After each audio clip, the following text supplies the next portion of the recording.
Welcome back to Nearbound Marketing. Today, we're going to be diving into Nearbound ABM. What is it? Is it right for you right now? Why is it important? And most importantly, how are you going to get started on a Nearbound ABM strategy in 2024? My guest today is Jessica Fewless. She's Director of Partnerships over at Inverta. Jessica, welcome to the show. Thank you so much for joining me. Thanks for having me, Logan. Awesome. Well, an introduction from the folks over at nearbound.com. They recently connected us. I've heard some great content that you've done on this topic with Isaac and some of the folks over there at Reveal. So as we kick things off, before we get into why is Nearbound ABM important and how do you do it and those sorts of things, tell us a little bit about what Nearbound ABM is, because listeners of this show know Nearbound. They probably know ABM. In large part to some of the things you've done in your career up to now in B2B marketing.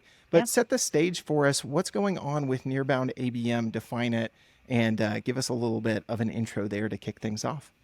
Yeah. So I think, when I think about Nearbound ABM, and, there's probably a lot of different definitions out there, but for me, Nearbound ABM is really taking advantage of another data set and another, channel that most marketers haven't taken advantage of today. I like to think of partnerships as the CMO's hidden weapon that they've always had that they haven't used, right? I'm sure we've all had those experiences with partner marketers who are more like project managers because they either sit under the biz dev org or, they're just kind of this separate function and the CMO kind of doesn't know what to do with them and they don't give them a lot of resources, and right? So the function is there. It's just CMOs have not been taking advantage of, A, that individual, and B, the rich data set that comes from a nearbound approach. And, I think, people might be like, what is this nearbound? It's inbound, outbound, nearbound, right? Get it? But it's really, harnessing the power of your partner ecosystem to help with your demand gen, to help with your brand awareness, to help with, all of, retention and growth of your customers, all those things that a CMO cares about, right? It's just another channel to help you achieve those goals. That's a really good definition. So if we contrast Nearbound ABM with kind of standard ABM, okay, folks who understand account-based marketing, they know ABM instead of, going far and wide and trying to reach their whole TAM, which is a bit of a fool's errand in a lot of cases. We're going to look at those target account lists, right? And we're going to go after them specifically. Lots of different plays over the last, 5-10 years have been talked about with ABM. How would you compare and contrast kind of quote unquote standard ABM with Nearbound ABM? I think it probably starts with that new data set that you were alluding to already, right, Jessica? 100%. And that's really honestly the biggest difference, right? Because if you know and love and practice the basic tenets of an account-based approach, right? This is really just adding another data set to it and another channel for that demand creation, right? So on the front end, it's, hey, when you're thinking about your target account list, building a target account list, your overall target account list, building a target account list for a particular campaign, right? Does it make sense to be looking at partner data, right? Prospects of yours that are customers of your partners, or, prospects of yours that are also prospects or in an opportunity stage with your partners, right? Those are potentially, if you know that, hey, 1 + 1 = 3 with a certain partner, right? You should be taking that into account when building out those target account lists. So that's kind of the first place. And then I think the second part is applying all the principles of account-based marketing to those campaigns that you do with your partners. So I think of it as kind of your direct marketing, thinking of the data there, then also thinking about it on, when you look to build campaigns with your partners, right? Because everybody kind of gets stymied with where do you start, right? And before tools, because I've been doing partner marketing for 2 decades, because I old, it was one of those things, like one of the biggest challenges was, okay, how do we share our information without giving away too much, right? And then as soon as you download something onto a spreadsheet, we all know it's irrelevant, right? Because you've sold a new customer or a customer churned or whatever else. So the whole spreadsheet exercise was always maddening. So now when you have tools like a Reveal where, you connect your CRMs in the background and you can see with full transparency who your prospects are that are customers of your partners, that just cuts the chase of like, okay, who are we going to go after with this campaign? Because most people have more than one partner. I would say almost everybody, right? And so then you worry about channel conflict, right? And am I going to be going after this account with this partner or with this partner, right? When you have that data at your fingertips, it's really easy to come up with those lists, exclusion lists, to make sure that you're not upsetting the apple cart or going into one of your partner's competitors with another partner. That makes partners not very happy, right?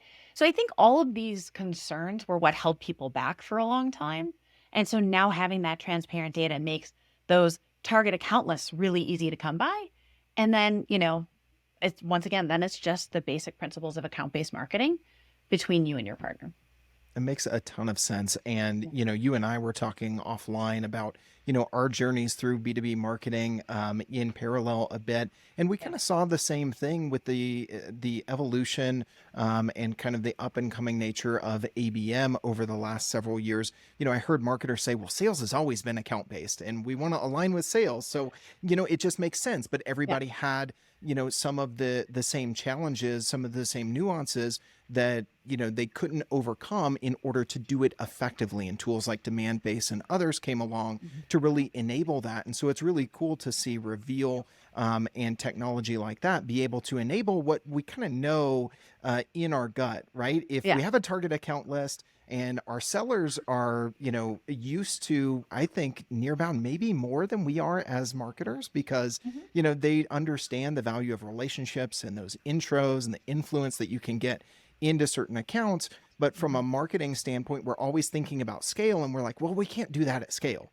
right? And now the technology is coming along to help Yeah. us do the things in our gut that we know we want to be doing anyway, right? Yeah. And now I think it's the nuance that we need to start to think about, because I mean, I've never talked to a salesperson who isn't annoyed with partners who just constantly are like, "Hey, can you make an intro? Hey, can you make an intro?" Right? It's that partnership and really understanding how these relationships should be working together. And sure, there's always going to be the gives and gets, but I think that's going to be, now I know we're talking about kind of the marketing side of things today, but that's really going to be the evolution on, the sales side of things is, okay, how do you really foster those relationships and make it less of a gimme, gimme, gimme kind of thing, right? And really like, okay, here's how we can help each other out in this account. Yes, I'd like an intro, but in return, here's how I'm going to help you out, right? So that, that's for another podcast day. Yeah. But that'll be, that's going to be an art, I think, that sales reps are really going to need to embrace as part of this Nearbound movement as well. It's definitely a good aside. And, from here, Jessica, I think you've done a great job of kind of teeing up what is Nearbound ABM. I want to talk to you a little bit about who is really the best candidate for Mhm. leveraging a Nearbound ABM approach. Before we get into really, we're going to hit on the 8 steps of how you can implement Nearbound ABM. But who do you think it's right for, and why do you think it's important right now before we get really into the tactics and how to help people take next steps today? Yeah, if your organization has a partner motion, you should be doing Nearbound, right?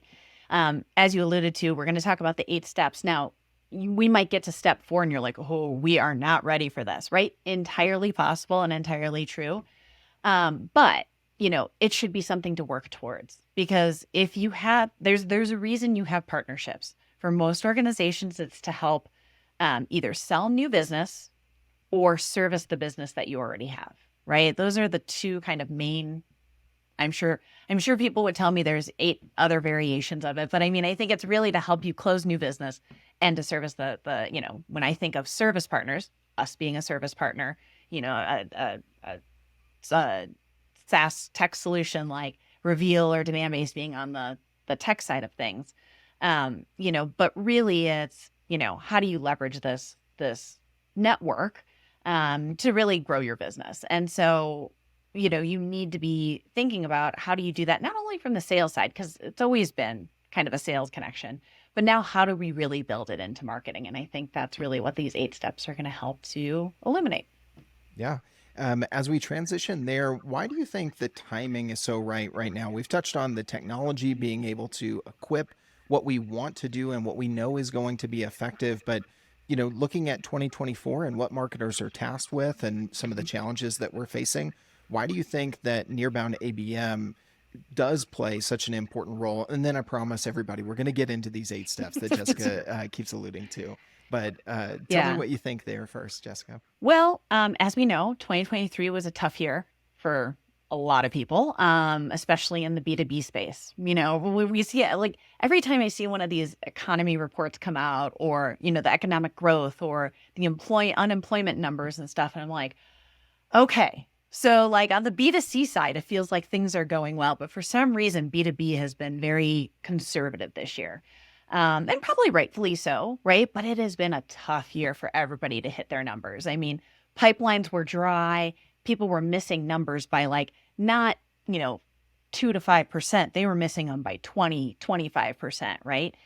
And so when you hit a year like this, if you don't re-examine your business, right, it's a missed opportunity, because it's like, okay, could we have been quote unquote recession proof? Now, I know we didn't have a big R recession, right? But let's call this a little bit of a mini B2B recession this year, right? Could we have done things differently to be recession proof, right? And I think one of it is, companies can't just continually hire more sales reps or throw more money at marketing and do the same things and expect to hit these really aggressive growth goals that most organizations have, right? They need to do something different. And suddenly, I don't know if it's just the right meeting of the minds or what, but suddenly everybody's like, we've always had partnerships, but we've never really done anything there. We should really look at partnerships. And so I feel like as everybody started to look at 2024 and go, what can we do differently to make ourselves a little bit more bulletproof to market conditions? Somehow partners just seem to rise to the top, right? It's So like some partner programs are getting like the dust wiped off them, right? Everybody got tired totally. of hearing do more with less and started thinking about how do we do more with what we already have? And it's almost like they Yeah. started looking around like, what do we have? Oh, there's this partner program over here that's been kind of Yeah. collecting dust in a way, right? Right. Right. So how can we dust it off and actually really fold it into our go-to-market motion? And that's I think what we're seeing here in 2024. Yeah, and you said the magic words, how to. So let's give a quick flyby, Jessica, of the 8 steps of starting to execute a Nearbound ABM strategy. Kind of let everybody know what the steps are in general, and Yep. then we'll dive in and kind of dive into each one in a little bit more detail as we go. Sound good? Cool. Yep. So the way I like to think about these 8 steps, and actually I've been working with the folks at Reveal to really kind of hone in on these, but step 1 is to really set up your goals, right? If you don't know what you're trying to achieve, how are you going to get there? So there's 1. 2 is building a Nearbound ABM list, right? So we were talking about that new data set, right? How do you leverage it to build your ABM list or lists, right? If you're talking about it for your direct marketing, right, you're going to take that partner data and incorporate it there. Or if you're talking about, building a campaign with your partner, how do you build those lists? 3rd, identify the partners that can help you, right? Once again, based on your goals as an organization, who are the partners that are going to be able to help you with your various goals and objectives? Alignment. We'll get into this. I feel like we could probably spend a whole podcast on this one, Logan. But really alignment across your organization, alignment with your partners. Alignment is definitely a super critical component here. Resources. Obviously, you can't manifest, Nearbound ABM out of the clear blue sky. So what kind of resources do you need to pull this together?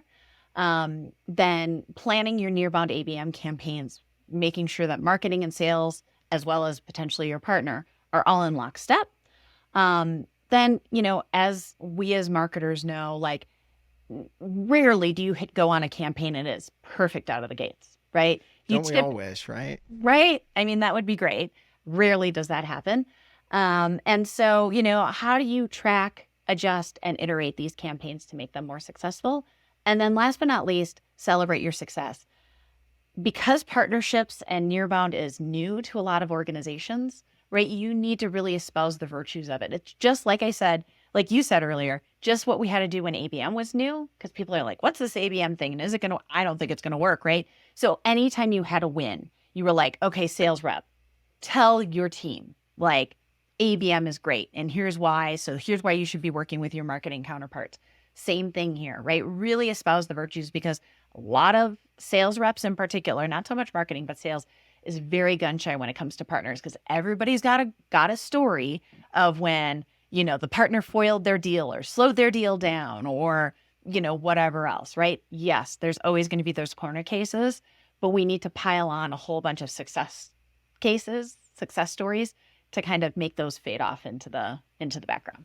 Yeah, absolutely. It takes more work.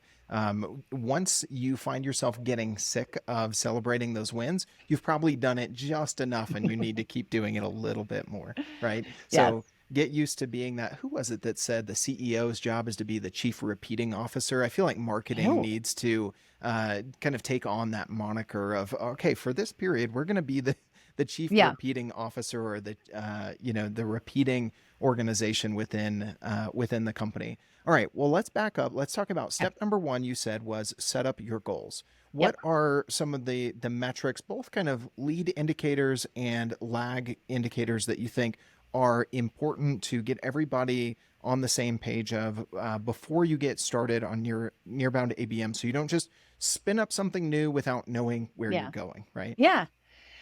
So I think it's really critical that you set some goals for how much revenue are you planning to have come from and through your partners. Now we can get into the debate about, is it influence, is it source? That's once again for another podcast. But really, how much of your revenue and pipeline do you expect to come from partners? Put a number to it. Otherwise, what are you building? You need to build, you need to have a number so that you can then build towards it. I think the next thing is, once you have those numbers, is setting up a separate funnel for partner pipeline, right?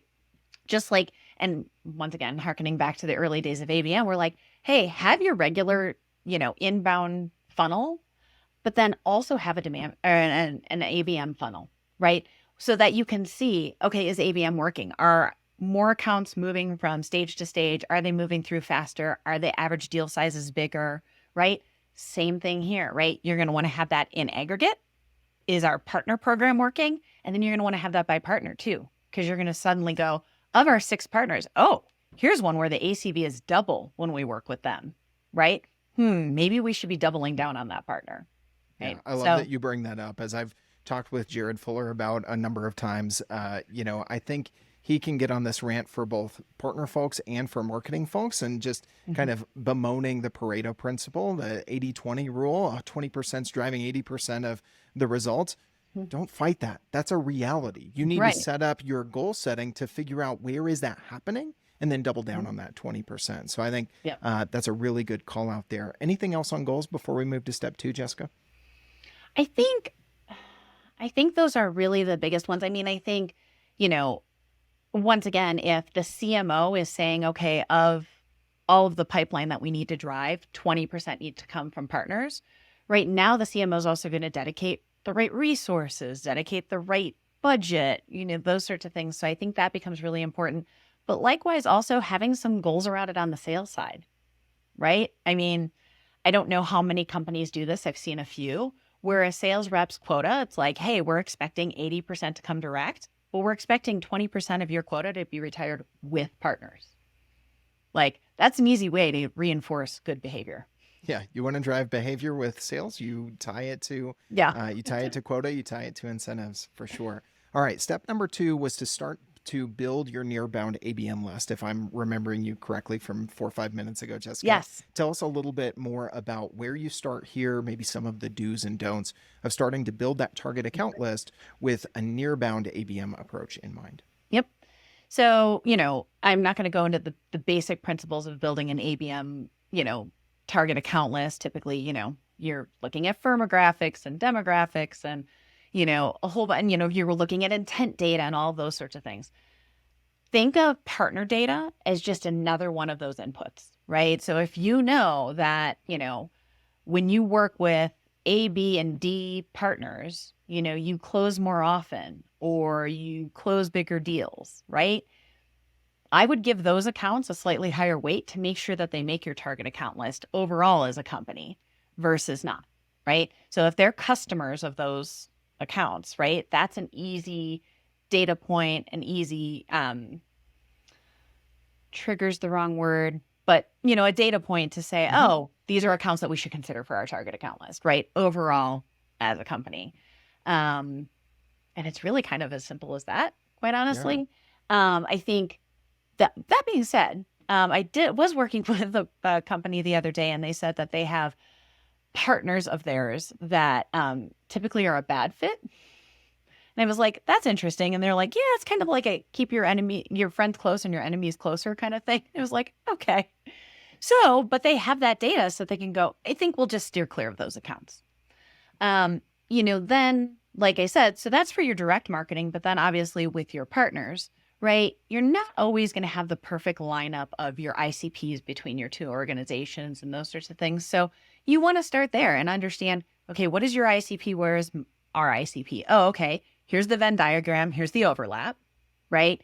And so that becomes a really important. So that's kind of like ABM level, 301, right? Is now how do you combine two companies' ICPs? It's not rocket science. It's not hard, but it's absolutely critical because if the two, it's just like if you don't align with your own sales team on your target account list, if you don't align with your partner, now you're generating all this business or this interest, anyways, this demand that nobody wants to follow up on. So that's a big miss, right? Yeah, that is a big miss, right? Because I think one of the worst things that marketing can do, besides not generating pipeline, is generating the wrong sorts of pipeline, the wrong type of leads, right? Because that degrades trust with your sales team. Same thing is going to go with your partners that you're engaging in this Nearbound ABM motion with as well. And we know that trust is paramount.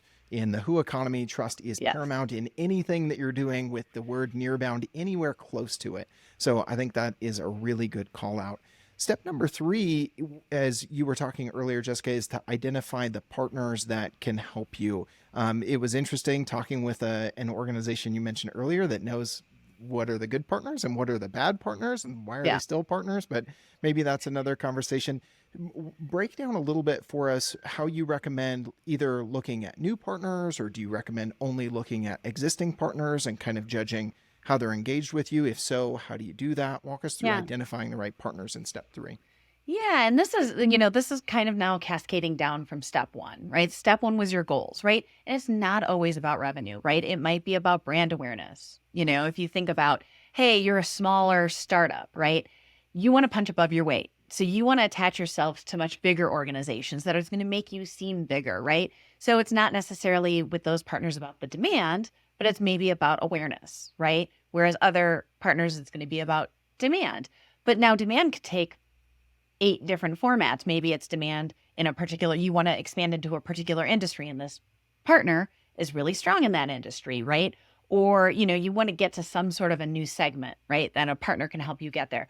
Or you've got a sweet spot segment, but that when you go, it becomes a 1 + 1 = 3 when you work with certain partners. So it's really looking at your goals. If you've carved out 20% of your pipeline to revenue needs to come from partners, okay, that's where you start to divide. Okay, how many partners, how many programs, and what kind of, output can we expect that's going to help us roll up to that ultimate goal number, and then matching the right partners to help you achieve it. Hey there, Logan here. Hopefully you're getting some good ideas and practical tactics to execute your own Nearbound marketing from this episode. You know what else helps? The right tools. That's why I'm a huge fan of Reveal. I use it to get insights into which partners already have relationships with my audience. This lets me decide which partners to work with to power my own Nearbound marketing efforts. Want to reach accounts faster, more efficiently, and most importantly, with more value? From events to ABM, understanding which partners your buyers already trust is going to accelerate hitting the KPIs of your marketing programs. Learn more at reveal.co or check the link in the description of this episode. All right, back to today's conversation. I love what you said, Jessica, about, aligning the partner to the goal, right? And my follow-up question for you, I guess, here is tactically, as you start to look at the right partners based on that right goal, how far do you get into maybe account mapping at this stage with a tool like Reveal? Or maybe am I getting a little bit ahead of myself and you're like, whoa, wait until step 6 or 7 till you get there? No, I absolutely think that would be critical at this stage, right?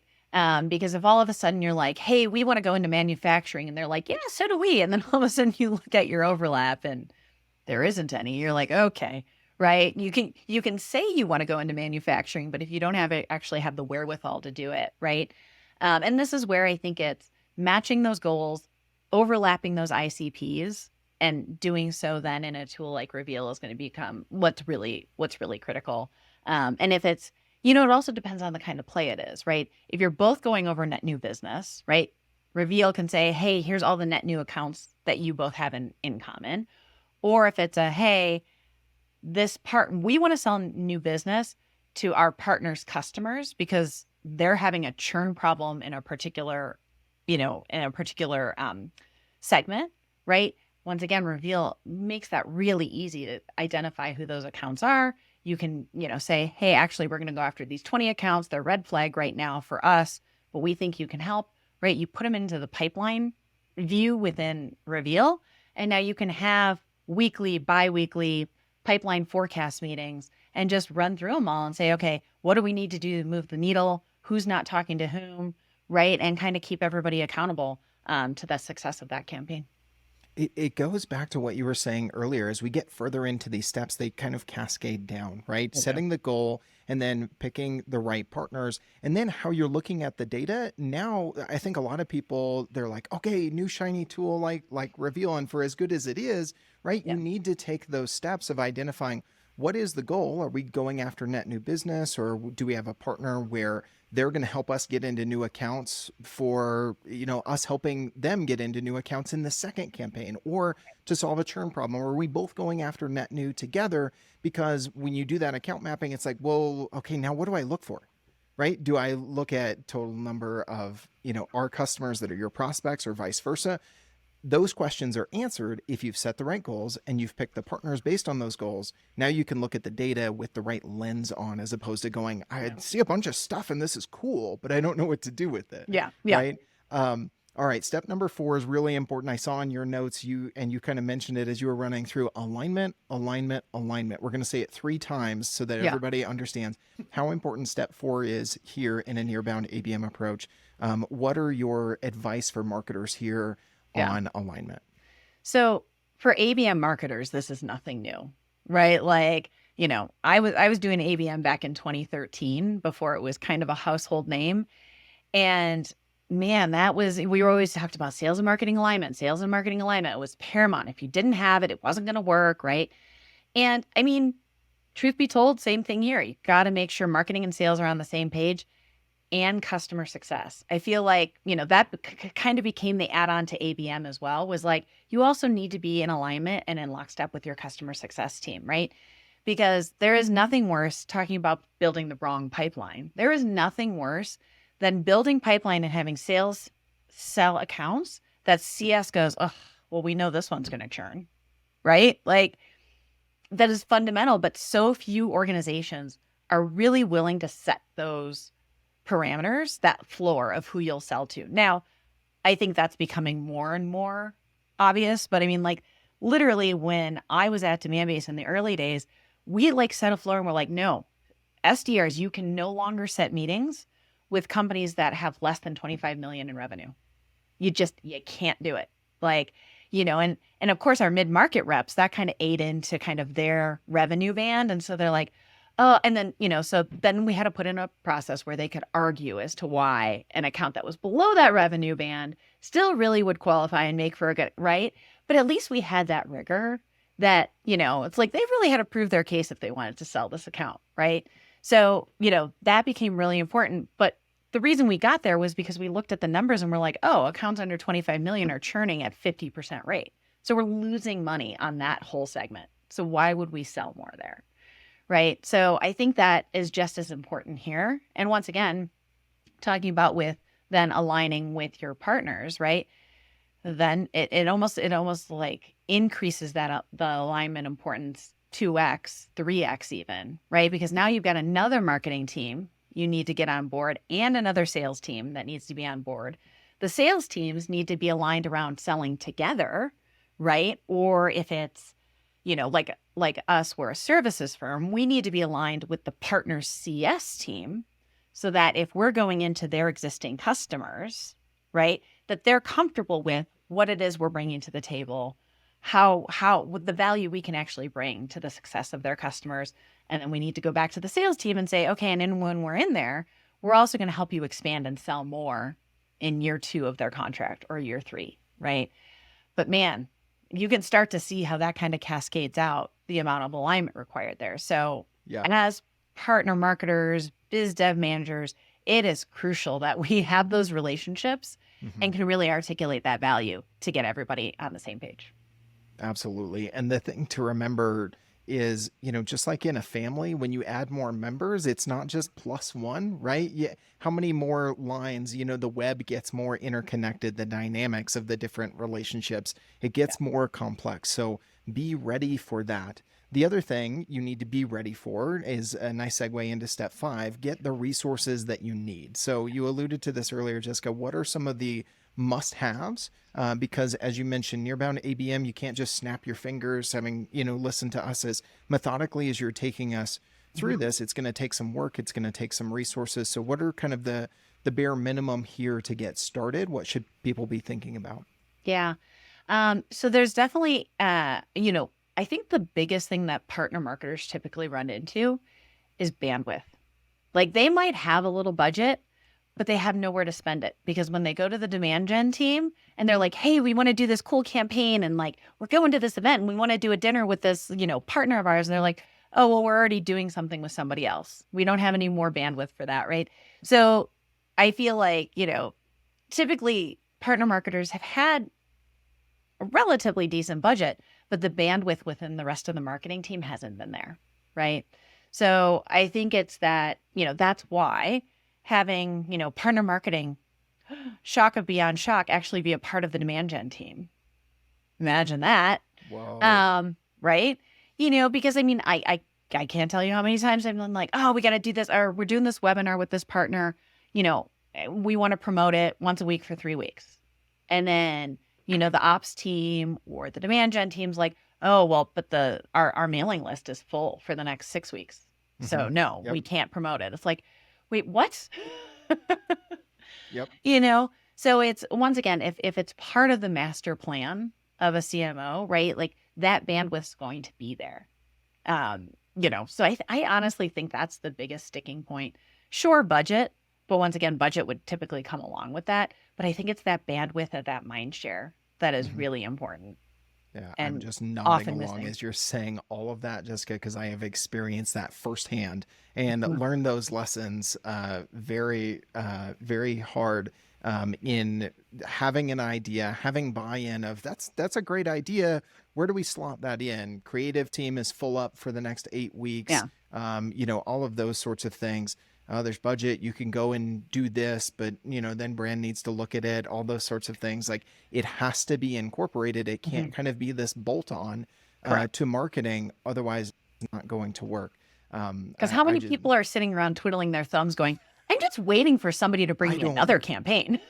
I don't know any marketers that are like, oh, I'm short with things to do. Most of them are overwhelmed. They have too many things to do. They're struggling with what to prioritize. And if you just drop something on top of that, it's like the worst thing that you could do for your peers in the marketing org. So I hear you loud and clear there. And I think a lot of people do as well. All right, number 6 is to start to plan your Nearbound ABM campaign. So we have our Yeah. target account lists, we have identified the right partners, we've started to do some account mapping and whittle that down to the best fits based on the goals and the partners that we're working with. What are some of the steps here to get started and start to plan the first steps of your Nearbound ABM campaigns, Jessica? Yeah. So I mean, it's the fundamentals of any marketer, right? Designing a campaign. What is that campaign going to look like based on the goals that you've set for it? Once again, you have high level goals, but what is the goals for this campaign? Right? Are you planning on bringing 10 pipeline opportunities to, right? Is it just an awareness play? What are the goals, right? That's going to help you design that campaign. Um, I think more so kind of the critical piece here is really enablement of your sales team around the campaign, right? And once again, this should be a fundamental for most marketers, but really making sure your sales team knows how to take advantage of this campaign, right? Make sure that your partner's sales team understands how to take, advantage of the campaign, right? Understand why it's better, because without that, sales reps, they tend to be on the lone wolf side, so to speak, right? I know there's 4 different kinds. the lone wolf is the one that always sticks out and they're like, I can do it by myself. It's like, no, no, here's why working with this partner on this campaign is actually going to be a benefit to you. As Making a sure they have, salesperson turned marketer, I can tell you, you're not hurting my feelings as you yeah. say that. Hey, I was a salesperson early on in my career, but my boss told me after 2 years, he's like, you really are a marketer at heart. So here I am, not in sales anymore, but I understand the plight of a salesperson. So when I say these things, I say these things with love. Uh, but I think it's really making sure you have, design the right campaign and make sure you enable all of the teams to take advantage of it so that when they see a lead come in, they understand what to do, right? Most sales reps don't know or understand a nearbound co-selling motion. They just know the like, oh, somebody's trying to get some information out of me or get an introduction or whatever. Like, how do you phrase that? Like, provide your sales team with some templates, right? And say, based on this campaign, okay, when a lead comes in from this campaign, here's the email you should send to your counterpart at partner, right, to get the conversation started, right? And really being clear on that. But, designing the campaign, like I said, as marketers, we know how to do that, multi-channel and all that. And, but make sure it's based on the goals and make sure you're super on point with your enablement to make sure that you can hit those goals. Because without sales on board, you're not going to hit them. So true, so true. And I like what you said there of thinking about that, the importance of sales enablement twofold, right? Of your own sales team and your partner's sales team. I think that's the part that really stood out to me in step 6 there, Jessica. Yeah. All right, step number 7, as we always do in marketing, we're always testing and iterating, not every campaign. Quite a far few actually, just crush it right out of the gate, no iteration needed. What are some of the things that are unique to kind of assessing and iterating as you go with Nearbound ABM? Yeah. So as marketers, we're used to looking at all of our channels. How are they performing above or below benchmark or above or below expectations, those sorts of things. So we'll definitely take a look at all of that. But I think just like it's really important to enable your sales team, it's just as important to get feedback, right? Because if all of a sudden they're like, this is bringing me junk leads. Okay, why? Why are they junk? What's going on? Oh, we had a slight misstep on the ICP, right? We went too low down on the revenue or the employee count. Got it. Great. We can adjust that back up again. Or, hey, the sales reps on the other side aren't responding to my outreach when we get a lead. Great. I can work with my partner, right?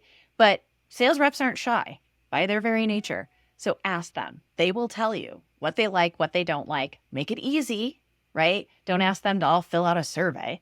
Like pop into their weekly meeting and just say, hey, for the next 3 minutes, let me hear it. What do you like? What don't you like? Right? And get that feedback. It's so easy to make those adjustments. Now, sometimes it might be a total miss. Absolutely. Most often it's not going to be. It's just going to need some refinement. And I think they're the feet on the street, your sales reps, your SDRs. So listen to them because they're going to be able to tell you really where kind of those breaking points aside from the channel optimization are.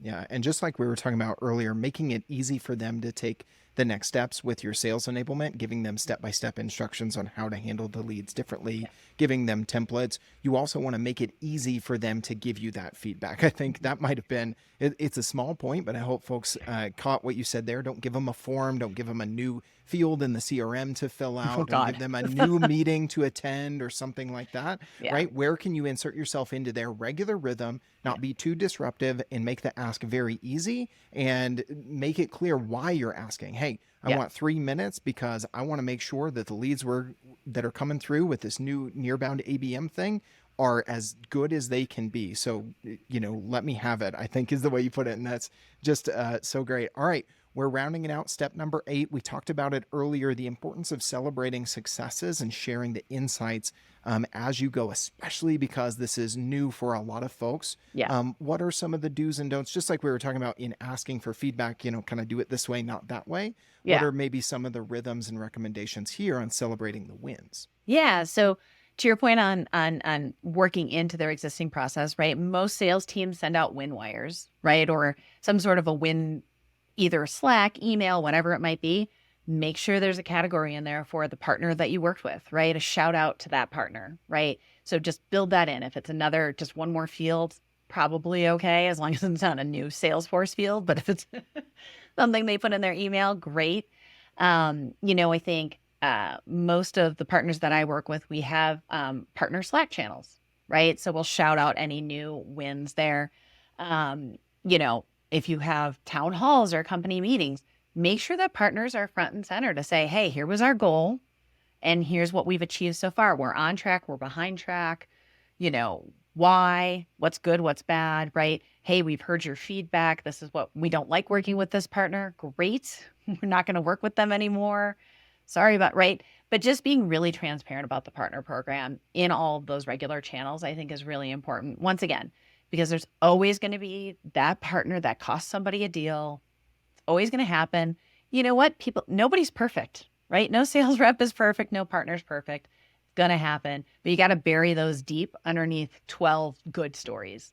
And Right. suddenly that noise starts to disappear. Just like the Google and Yelp reviews, 1 star, it's going to take a while to bury that, or G2 reviews, I guess we should say, for all the marketers listening today, Yeah. right? So we can relate to that. You've got to overcome, that 1 star, because it's a lot easier to get that 1 star than it is to get that 5 star. But it takes 12 5 stars to outweigh that one, right? But you As you were have to be saying there. careful because, as one of my partners said to me today, Mhm. she's like, okay, so she's like, don't take this personally, but she's like, I can't talk about Inverta at our next meeting. She's like, because I've hit the point of Marsha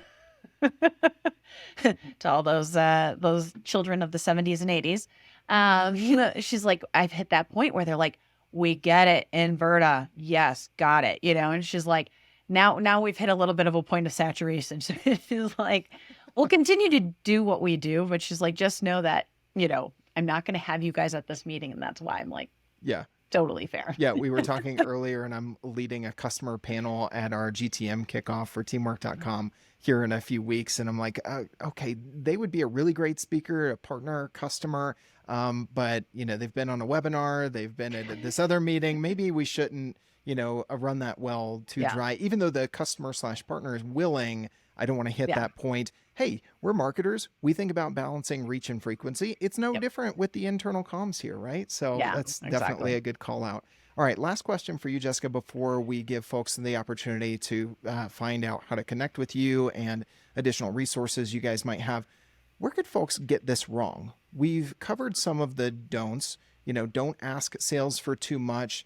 Don't make it hard on them to give feedback. Don't just pick partners or look at the data without understanding the goals that you're setting out for with Nearbound ABM.